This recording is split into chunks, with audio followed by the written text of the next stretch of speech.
मंत्री और घोड़ों की यह दशा देखकर निषादराज विषाद के वश हो गया। तब उसने अपने 4 उत्तम सेवक बुलाकर सारथी के साथ कर दिए। निषादराज गुह सारथी सुमंत्र जी को पहुंचाकर विदा करके लौटा। उसके विरह और दुख का वर्णन नहीं किया जा सकता।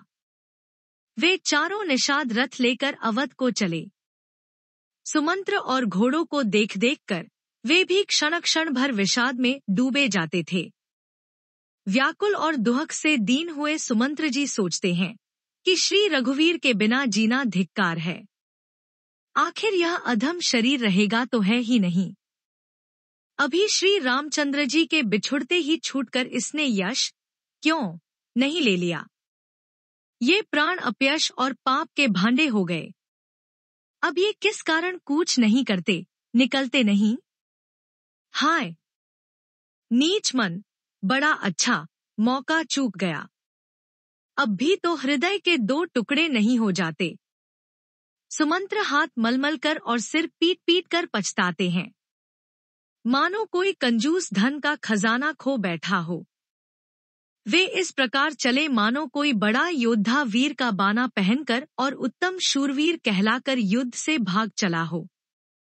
जैसे कोई विवेकशील, वेद का ज्ञाता, साधु सम्मत आचरणों वाला और उत्तम जाति का कुलीन ब्राह्मण धोखे से मदिरा पी ले और पीछे पछतावे, उसी प्रकार मंत्री सुमंत्र सोच कर रहे, पछता रहे हैं।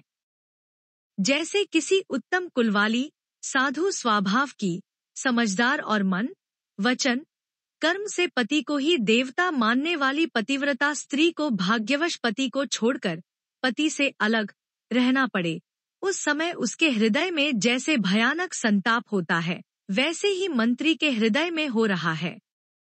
नेत्रों में जल भरा है, दृष्टि मंद हो गई है, कानों से सुनाई नहीं पड़ता, व्याकुल हुई बुद्धि बेठिकाने हो रही है।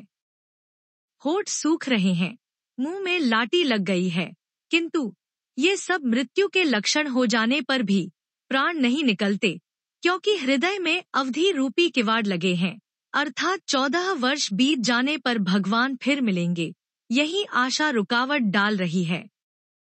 सुमंत्र जी के मुख का रंग बदल गया है, जो देखा नहीं जाता। ऐसा मालूम होता है मानो इन्होंने माता पिता को मार डाला हो। उनके मन में रामवियोग रूपी हानि की महान ग्लानि, पीड़ा छा रही है, जैसे कोई पापी मनुष्य नरक को जाता हुआ रास्ते में सोच कर रहा हो। मुंह से वचन नहीं निकलते। हृदय में पछताते हैं कि मैं अयोध्या में जाकर क्या देखूंगा। श्री रामचंद्र जी से शून्य रथ को जो भी देखेगा, वही मुझे देखने में संकोच करेगा, अर्थात मेरा मुंह नहीं देखना चाहेगा। नगर के सब व्याकुल स्त्री पुरुष जब दौड़कर मुझसे पूछेंगे, तब मैं हृदय पर वज्र रखकर सबको उत्तर दूंगा। जब दीन दुखी सब माताएं पूछेंगी, तब हे विधाता, मैं उन्हें क्या कहूंगा। जब लक्ष्मण जी की माता मुझसे पूछेंगी, तब मैं उन्हें कौन सा सुखदायी संदेशा कहूंगा। श्री राम जी की माता जब इस प्रकार दौड़ी आवेंगी जैसे नई ब्याई हुई गौ बछड़े को याद करके दौड़ी आती है, तब उनके पूछने पर मैं उन्हें यह उत्तर दूंगा कि श्री राम, लक्ष्मण, सीता वन को चले गए। जो भी पूछेगा उसे यही उत्तर देना पड़ेगा। हाय, अयोध्या जाकर अब मुझे यही सुख लेना है। जब दुख से दीन महाराज, जिनका जीवन श्री रघुनाथ जी के दर्शन के ही अधीन है, मुझसे पूछेंगे, तब मैं कौन सा मुंह लेकर उन्हें उत्तर दूंगा कि मैं राजकुमारों को कुशल पूर्वक पहुंचा आया हूं। लक्ष्मण, सीता और श्रीराम का समाचार सुनते ही महाराज तिनके की तरह शरीर को त्याग देंगे। प्रियतम, श्री राम जी रूपी जल के बिछुड़ते ही मेरा हृदय कीचड़ की तरह फट नहीं गया। इससे मैं जानता हूँ कि विधाता ने मुझे यह यातना शरीर ही दिया है, जो पापी जीवों को नरक भोगने के लिए मिलता है। सुमंत्र इस प्रकार मार्ग में पछतावा कर रहे थे। इतने में ही रथ तुरंत तमसा नदी के तट पर आ पहुंचा। मंत्री ने विनय करके चारों निषादों को विदा किया। वे विषाद से व्याकुल होते हुए सुमंत्र के पैरों पड़कर लौटे।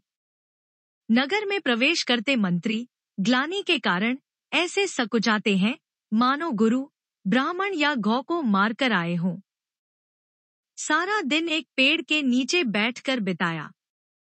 जब संध्या हुई तब मौका मिला।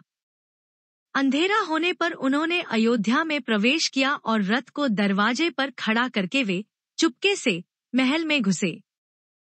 जिन जिन लोगों ने यह समाचार सुना पाया वे सभी रथ देखने को राजद्वार पर आए। रथ को पहचानकर और घोड़ों को व्याकुल देखकर उनके शरीर ऐसे गले जा रहे हैं, क्षीण हो रहे हैं, जैसे घाम में ओले। नगर के स्त्री पुरुष कैसे व्याकुल हैं, जैसे जल के घटने पर मछलियां व्याकुल होती हैं। मंत्री का अकेले ही आना सुनकर सारा रनिवास व्याकुल हो गया। राजमहल उनको ऐसा भयानक लगा मानो प्रेतों का निवास स्थान, श्मशान हो। अत्यंत आर्त होकर सब रानियां पूछती हैं, पर सुमंत्र को कुछ उत्तर नहीं आता। उनकी वाणी विकल हो गई, रुक गई है। न कानों से सुनाई पड़ता है और न आंखों से कुछ सूझता है। वे जो भी सामने आता है उससे पूछते हैं, कहो राजा कहाँ है? दासियां मंत्री को व्याकुल देखकर उन्हें कौसल्याजी के महल में लिवा गईं। सुमंत्र ने जाकर वहां राजा को कैसा बैठे देखा मानो बिना अमृत का चंद्रमा हो। राजा आसन, शैया और आभूषणों से रहित बिल्कुल मलिन, उदास पृथ्वी पर पड़े हुए हैं। वे लंबी सांसें लेकर इस प्रकार सोच करते हैं मानो राजा ययाति स्वर्ग से गिरकर सोच कर रहे हों। राजा क्षण क्षण में सोच से छाती भर लेते हैं। ऐसी विकल दशा है मानो गीधराज जटायु का भाई संपाति पंखों के जल जाने पर गिर पड़ा हो। राजा बार बार राम राम, हाँ स्नेही प्यारे राम कहते हैं, फिर हाँ राम, हाँ लक्ष्मण, हाँ जानकी ऐसा कहने लगते हैं।